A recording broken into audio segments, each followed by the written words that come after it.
Hi everyone, what am I doing in this field of beautiful flowers? Well, I'm digging them up and I'm going to show you in the next video how I add them to my flower pots. But I want to talk to you about these flowers. These flowers were added to the federal list of endangered and threatened species in 1987. And that's kind of amazing because when you look around, I mean, they're everywhere. But I made them everywhere here. I realized a long time ago I've been collecting wildflowers, as you probably know from other videos, and I started seeding them out here. People said, oh, it's so dangerous to the horses.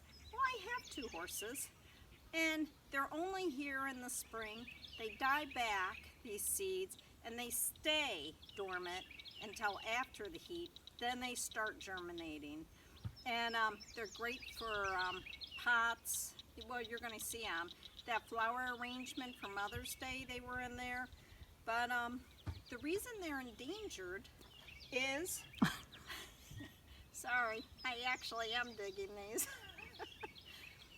is because a lot of the pesticides, if you've noticed that there's no bees as many, and it's not because of the killer hornet, although they're not going to help the situation. It's because we do a lot of pesticides. There's been a lot of fires. I mean, so many things. But what can you do?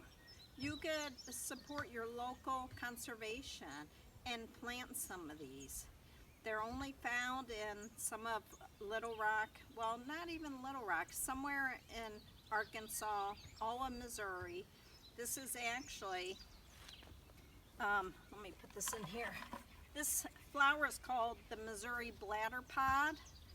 And why is it so important? Because our bees really use this for their honey. And we all love honey.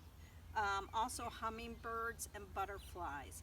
So for those 3 species, which are also going to be endangered one day, we need to preserve this for them.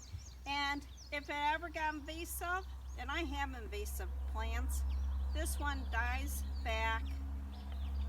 If not, take a lawnmower. Everybody's got a lawnmower, you know, but they're beautiful. Please support saving these species along with other ones. Have a great day. See you soon at the flower pots.